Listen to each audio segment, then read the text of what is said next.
First attempt में 4 दिन पहले मैं किसी एक टॉपर वीडियो को देख रही थी और उन्होंने उसमें ये चीज़ बोली थी कि जब UPSC none of the above option देती है और वो बहुत ही कम क्वेश्चंस में होता है तो उसका answer none of the above ही होता है। और सिंस ये फर्स्ट अटेम्प्ट था, जब एग्ज़ाम के अंदर मैंने वही 4 क्वेश्चन देखे जिसके अंदर none of the above option था और मैंने उसको मार्क करा। मैं समझती हूँ कि ये मेरी सबसे बड़ी भूल थी और उसके कारण मेरे को पूरा एक अटेम्प्ट सफ़र करना पड़ा। फर्स्ट अटेम्प्ट के अंदर I was very confident, but कुछ गलती मैंने उस अटेम्प्ट में करी। मैंने इस अटेम्प्ट के अंदर अपना फोकस बहुत सारा टॉपर्स की कॉपी, उनकी वीडियोस और उनकी स्ट्रैटेजी को अडॉप्ट करने में लगा दिया। मैं समझती हूँ कि ये मेरी सबसे बड़ी भूल थी और उसके कारण मेरे को पूरा एक अटेम्प्ट सफ़र करना पड़ा। सेम गलती मैंने मेरे सेकेंड अटेम्प्ट में करी। कहीं ना कहीं मुझसे टाइम मैनेज ही नहीं हो पाया। पेपर के अंदर मुझे ब्लैकआउट हो गया। सीसेट का जब पेपर दिया तब सीसेट का पेपर वॉज ईजी, बट जब आकर घर पे पेपर आंसर की चेक करा तब पता चला कि कुछ क्वेश्चंस तो ऐसे जो मुझे अटेंड ही नहीं करने चाहिए थे और वो मैंने गलत अटेंड कर लिए। तो उस टाइम थोड़ी सी मेरी हिम्मत वापस से टूटी और मैं अपने आप पे सोचने लगी कि क्या मुझे यूपीएससी कंटिन्यू करना चाहिए या नहीं।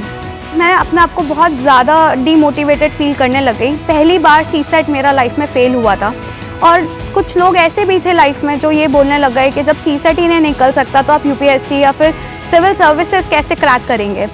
बट अनफॉर्चुनेटली जब रिज़ल्ट आया और उसके 5 दिन बाद ही वापस से प्रीलिम्स था और उस रिज़ल्ट में मेरा नाम नहीं था, तो उस टाइम पहली बार मैंने खुद में हिम्मत हारी थी। मैंने घर पे जाकर बोला कि अब मुझे कुछ भी नहीं करना है, but due to lack of practice in CSAT मेरा अगेन सीसेट फेल हो गया। और एक चीज़ मैंने अपने अंदर ठान ली कि अगर मुझे इस बार 6, 7, 8 की एनसीईआरटी भी पढ़नी पड़ी तो वो मेरे लिए कोई बड़ी बात नहीं है। अपने ईगो को थोड़ा साइड में रखते हुए, एक आर्ट्स स्टूडेंट को अपने माइंड में रखते हुए ये सोचना है कि ये एग्ज़ाम निकालना कैसे है।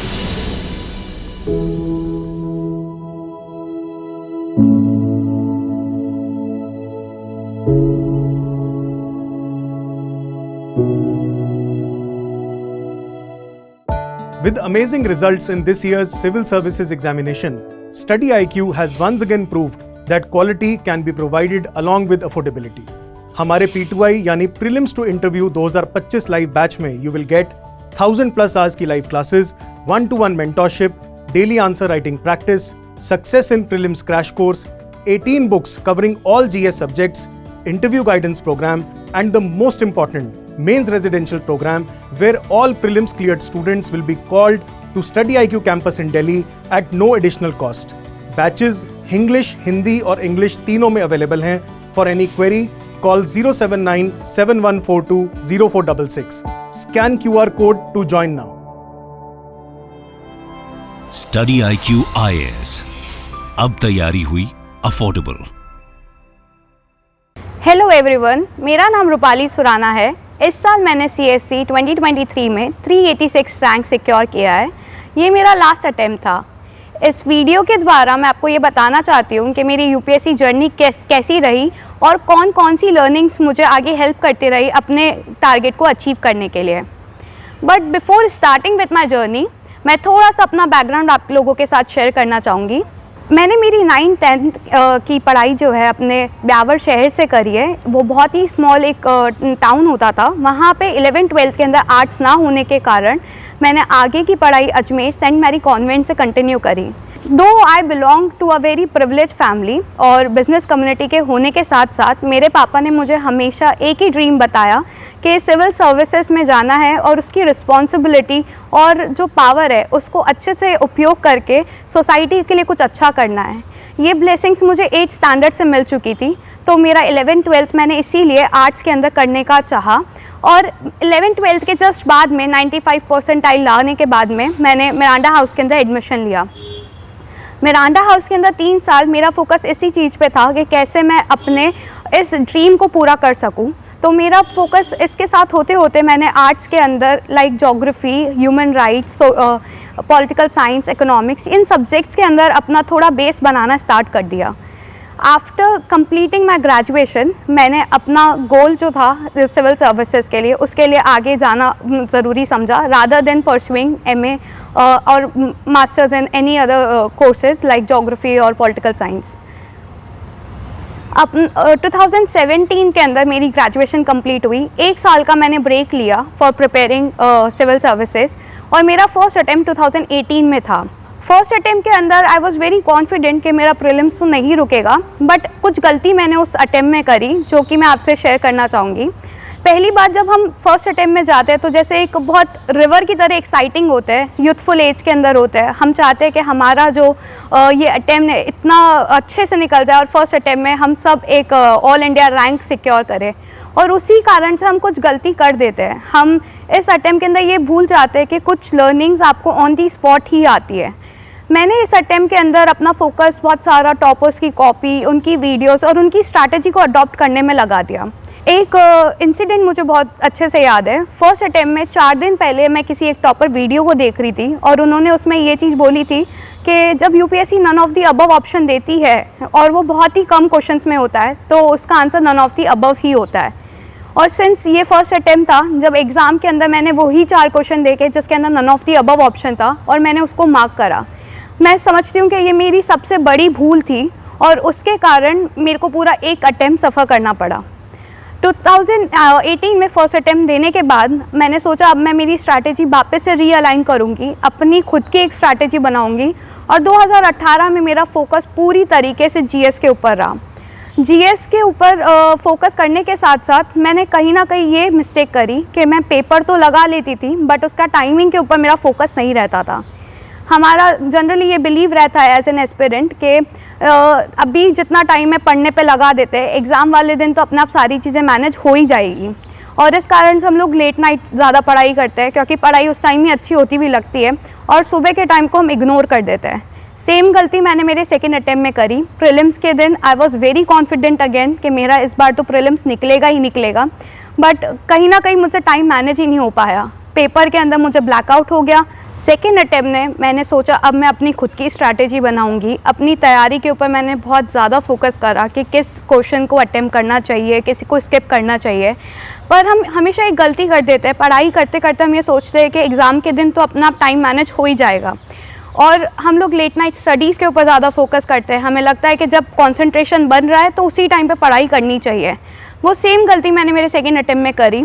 मेरा शेड्यूल जो था इस तरीके से रहता था कि मैं रात को 3 बजे सोती थी तो सुबह 9-10 बजे उठती थी, और वो 9-10 बजे उठने के कारण मेरा जो एक टाइम माइंड क्लॉक होना चाहिए, जो टाइम के साथ मैनेज होना चाहिए, वो नहीं हो पाया। तो जब मैं जीएस का पेपर दे रही थी तब मेरा आधा घंटा मेरे को पेपर हॉल के अंदर ब्लैकआउट हो गया, और उस कारण से मेरा पेपर मुझे लगा कि मैंने अच्छा करा, बट मुझे यही नहीं पता था कि वो आधा घंटा कहाँ निकल गया। सीसेट का जब पेपर दिया तब सीसेट का पेपर वॉज ईजी, तो वो आराम से मेरे से हो गया और मुझे ये कॉन्फिडेंस था कि इस साल भी निकल ही जाएगा। बट जब आकर घर पे पेपर आंसर की चेक करा तब पता चला कि कुछ क्वेश्चंस तो ऐसे जो मुझे अटेंड ही नहीं करने चाहिए थे और वो मैंने गलत अटेंड कर लिए। तो उस टाइम थोड़ी सी मेरी हिम्मत वापस से टूटी और मैं अपने आप पे सोचने लगी कि क्या मुझे यूपीएससी कंटिन्यू करना चाहिए या नहीं। मैंने घर पे बताया तो घर वाले भी बोल रहे थे कि अब एक लास्ट अटैम्प्ट और देते हैं, अगर इसमें नहीं निकला तो कुछ और ऑप्शन सोचेंगे। थर्ड अटैम्प्ट के लिए मैंने अब अपनी जो बॉडी क्लॉक है इस तरीके से मैनेज करना स्टार्ट करा कि 9 से 11 मैं एक पेपर लगाती थी पहले, और फिर वापस 2 से 4 एक सीसेट का पेपर करती थी। पर सीसेट क्योंकि मेरा 2 अटैम्प्ट तक अपने आप होता गया तो मुझे सीसेट का भी इतना प्रॉब्लमैटिक लगा ही नहीं। मैं उसी स्ट्रैटेजी के साथ चल रही थी कि मैं कॉम्प्रिहेंशन के ऊपर ज़्यादा ध्यान दूंगी और अपने बाकी के जो क्वेश्चंस है, जो मैथमेटिक्स हार्ड होएगी, प्रोबेबिलिटी या परम्यूटेशन कॉम्बिनेशन, उसे छोड़ दूंगी।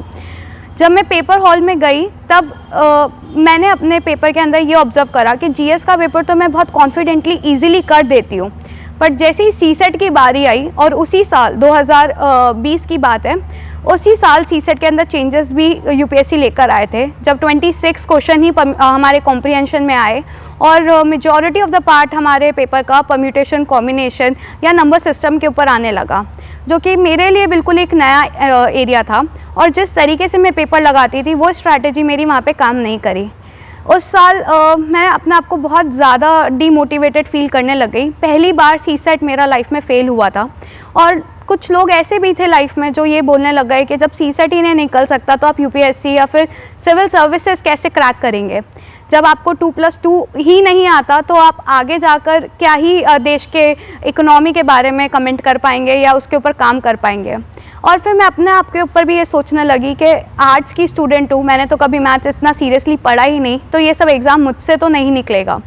घर वालों ने थर्ड अटेम्प्ट के बाद में थोड़ा सा प्रेशर क्रिएट करना स्टार्ट कर दिया कि अब जब नहीं हो रहा तो एक बार शादी कर लो, शादी के बाद में ये चीज़ें कंटिन्यू करते रहना, ऐसे ही घर ढूंढेंगे जो शादी के बाद में ये चीज़ें कंटिन्यू करने देगा। हाउएवर मैंने एक बार खुद को फिर समझाया कि जो कि बचपन से मेरा सपना है, इसको पूरा करने का एक ही बार चांस मिलेगा, तो 6 महीने अगर मैं इसके ऊपर दे देती हूँ तो शायद ज़िंदगी भर रिग्रेट नहीं करूँगी। और वही 6 महीने अगर मैं किसी और चीज़ पे लगा दूँगी तो मुझे हमेशा अफसोस रहेगा कि मेरे पास में 3 अटेम्प्ट अभी भी थे और मैंने उसको अच्छे से यूटिलाइज़ नहीं करा। तो मैंने अपनी प्रिपरेशन के अंदर घर वालों से थोड़ा झगड़ा करा थर्ड अटेम्प्ट के बाद में, हॉस्टल में बाहर रहने की ज़िद करी और बोला कि इस अटेम्प्ट में अगर नहीं होगा तो आपको जैसा सही लगे आप वैसा करिएगा, एक बार मुझे अपना आखिरी मौका लेने दे।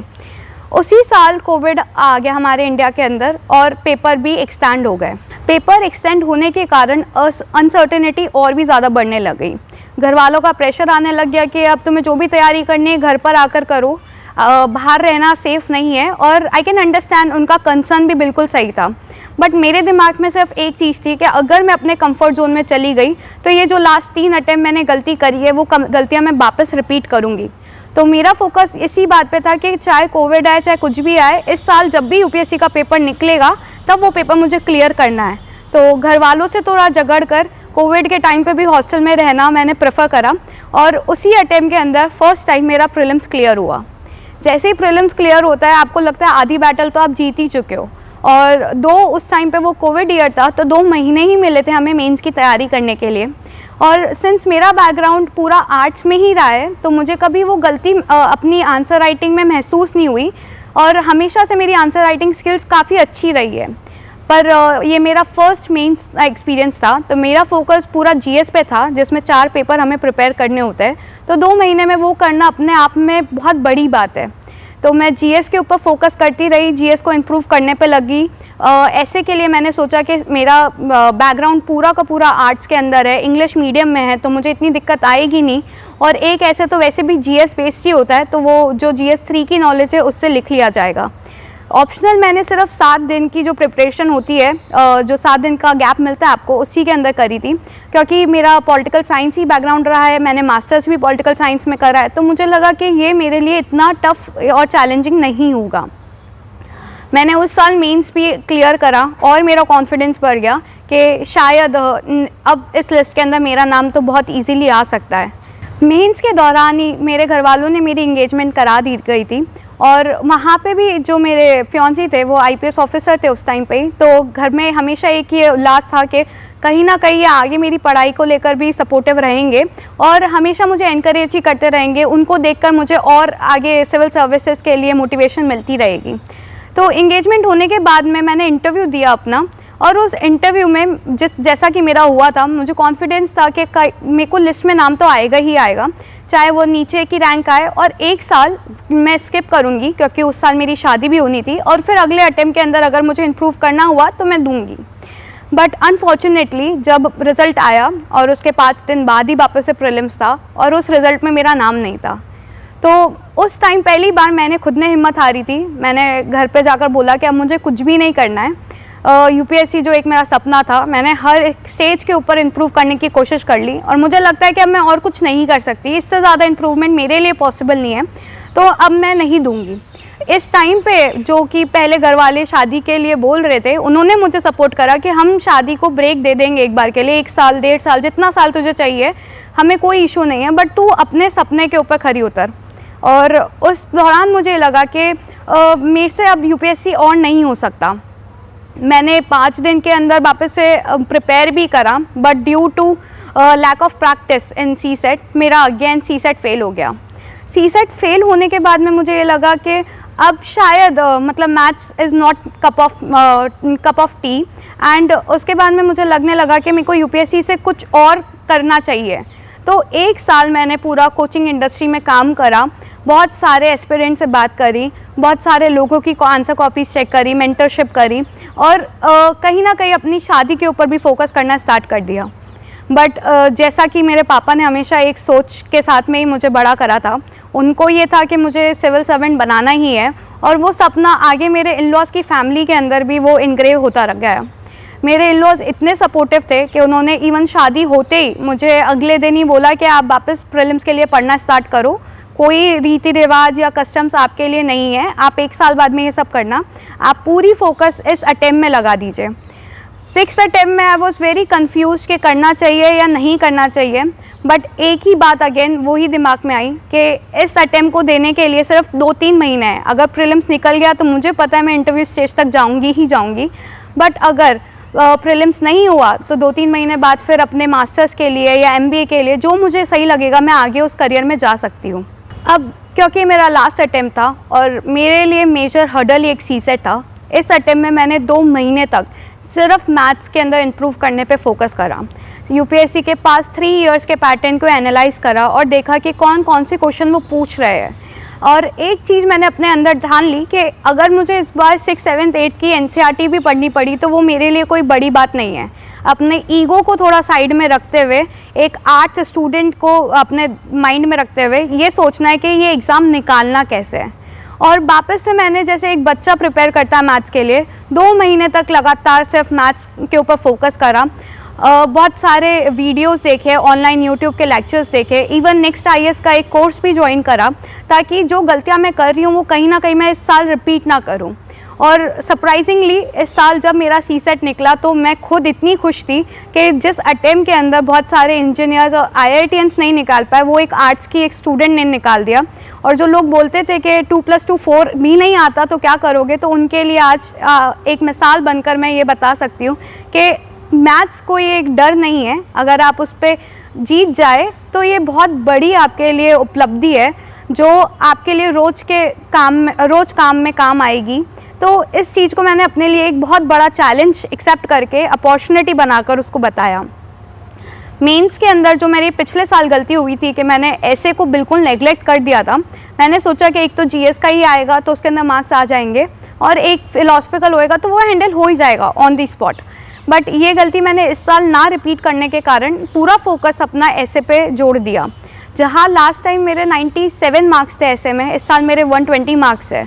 और उसका सिर्फ एक ही रीज़न है कि इस बार मैंने अपने आप को मेंटली प्रिपेयर करा कि फ़िलोसफिकल ऐसे में कैसे आपको कैसे प्रिपेयर करना होता है, कितना ब्रेनस्टॉर्म करना होता है और किस तरीके से आपको उसके एंगल्स खोलने होते हैं। इस बार मैंने करीबन 12 से 14 ऐसे अपने लिखे हैं ऑलरेडी और सारे के सारे फ़िलोसफिकल ऐसे ही लिखे हैं। और लकीली इस बार UPSC के जो फ़िलोसफिकल ऐसे थे are very easy to write, they are not so much delusional कि आपको इंटरप्रिटेशन ही नहीं हो रहा है। तो उस तरीके से मेरा कहीं ना कहीं ऐसे में इम्प्रूवमेंट हुआ। इस बार एक और जो चीज़ मैं फोकस करना चाहती थी कि मेरा ऑप्शनल पे जो मुझे ओवर कॉन्फिडेंट था कि भाई ये तो मेरा ऑप्शनल कोई हटा ही नहीं सकता है क्योंकि पॉलिटिकल साइंस की मैं स्टूडेंट हूँ, अच्छे कॉलेज से मैं पढ़ी हुई हूँ और answer writing is my cup of T, तो इसके अंदर तो कोई मुझे बीट ही नहीं कर सकता।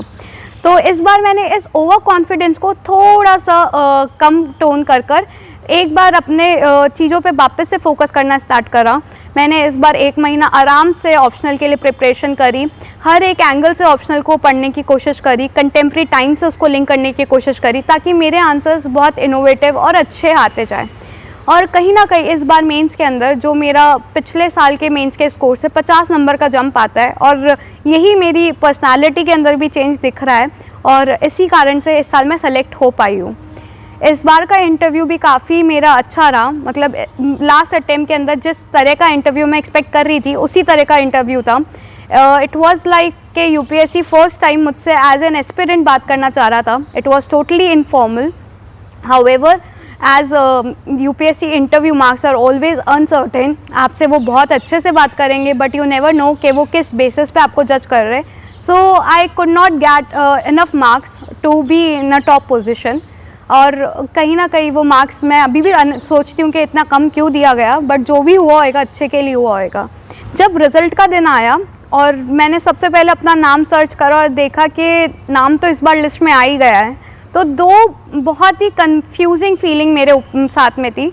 एक तरफ तो मैं रो रही थी कि नाम आया है और दूसरी तरफ मैं ये सोच रही थी कि रोना चाहिए या नहीं रोना चाहिए, मतलब सर्विस क्या मिलेगी।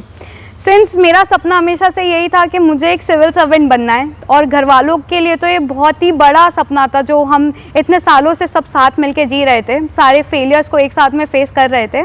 तो उनको जब मैंने बताया तो मेरे पापा मम्मी और मेरे इन लॉज तो इतने ज़्यादा खुश हुए कि मतलब मुझसे ज़्यादा फ़ोन उनके पास आ रहे थे, और उनकी खुशी का ठिकाना तो मैं आज तक आपको एक्सप्लेन नहीं कर पाऊँगी किस तरीके था। बट मेरी खुशी थोड़ी सी डायलेमा में थी कि मुझे खुश होना चाहिए या नहीं। बट जब मैं अपने घर गई और बहुत सारे लोगों से मिली, अपनी स्कूल में गई, वहाँ पे उन बच्चों से मिली जिन बच्चों के पास अभी कोई ऐसा डायरेक्शन नहीं है कि आर्ट्स लेने के बाद में भी क्या करना होता है, या आर्ट्स लेने के बाद सिर्फ आप एक टीचर ही बन सकते हैं क्या। जब उनसे मिली और उनसे ये चीज़ मैंने सुना कि आपको देखकर हमें लगता है कि हम भी कभी बन सकते हैं, तो मुझे अपनी खुशी का एहसास हुआ कि हाँ, कुछ ऐसा लाइफ में मैंने करा है। कहीं ना कहीं कोई ना कोई मुझसे अगर 1% भी इंस्पायर होता है तो I did best out of this preparation. और मैं इस तरीके से एनालाइज करती हूँ अपने 7 साल की जर्नी को कि अगर मेरे पास में ना पेशेंस होता या परसिवेरेंस नहीं होता या मैं बार बार प्रैक्टिस नहीं करती तो आज इस मुकाम तक मैं नहीं पहुँच पाती। ये 3 चीज़ें एक एस्पिरेंट की लाइफ में बहुत ज़्यादा ज़रूरी है। ये जर्नी आपको इतना अच्छे से प्रिपेयर कर रही है फॉर द ब्यूरोक्रेटिक प्रेशर। तो अगर आप इस टाइम पे पेशेंट नहीं रहेंगे, आपको हमेशा ये लगता रहेगा कि आज मैंने जो पढ़ा है उसमें कल मार्क्स आने ही चाहिए, तो बहुत डिफ़िकल्ट हो जाएगा। क्योंकि कई बार जब आप फील्ड में काम करेंगे तब हाथों हाथ आपको रिवॉर्ड्स नहीं मिलेंगे, कई दिन लग जाएंगे किसी के चेहरे पे मुस्कान लाने के लिए। तो इस कारण से आपको इस जर्नी को एनालाइज करते हुए, एंजॉय करते हुए पढ़ना है। आज मैं एक बात आपसे ये बताना चाहूँगी कि मैं आज प्लान बी के बारे में जो सोच रही थी बीच में कि मुझे यूपीएससी नहीं करना और मुझे कुछ ऐसा करियर ऑप्शन चूज़ करना है जिसके अंदर मैं एक सेटिस्फाइंग लाइफ जी सकूँ। मैं उस प्लान बी के ऊपर अगर ऑब्जर्व करती हूँ, आज अगर मैं एमबीए करके किसी कॉर्पोरेट में चली जाती या फिर मैं एक टीचर या लेक्चरर बन जाती तो शायद मैं अपने आप को नो डाउट इकोनॉमिकली या फिर फैमिली वाइज बहुत वेल रिनाउंड पर्सन मानती। बट वहाँ पर एक मिस्टेक मुझसे ये हो जाती कि जो चीज़ मैं आज इस सर्विस में आकर कर सकती हूँ, जो चीज़ 6 महीने मैंने उस चीज़ पे फोकस करके गेन करा है, या जो चीज़ मैं अपनी लाइफ में कुछ सुधार कर सकती थी, जो अपॉर्चुनिटीज़ मुझे यहाँ मिलती है वो मुझे वहाँ नहीं मिल पाती। और ज़िंदगी भर के लिए ये अफसोस रह जाता कि यार काश 2 अटेम्प्ट दे देती, क्या ही चला जाता, एज तो थी ही ना। तो आपसे भी मेरी बस यही गुजारिश है कि चाहे आपको 6 अटेम्प्ट लगे, 5 अटेम्प्ट लगे, 4 लगे, 3 लगे, 2 लगे या 1 लगे, this is your battle and you have to choose it wisely. अगर आज आप जितनी मेहनत करेंगे वो कहीं ना कहीं आपकी मेहनत हमेशा रंग लाएगी और आपको इनकरेज ही करेगी लाइफ में कुछ नई चीज़ को, एक चैलेंज को एक्सेप्ट करने के लिए। आई होप आपको मेरी कहानी से कुछ प्रेरणा मिले, और मैं बीकेटी का बहुत धन्यवाद करना चाहूँगी कि उन्होंने मुझे एक ऐसा प्लेटफॉर्म दिया जिसके थ्रू मैं आप लोगों से अपनी स्टोरी शेयर कर पाई। Thank you for watching this.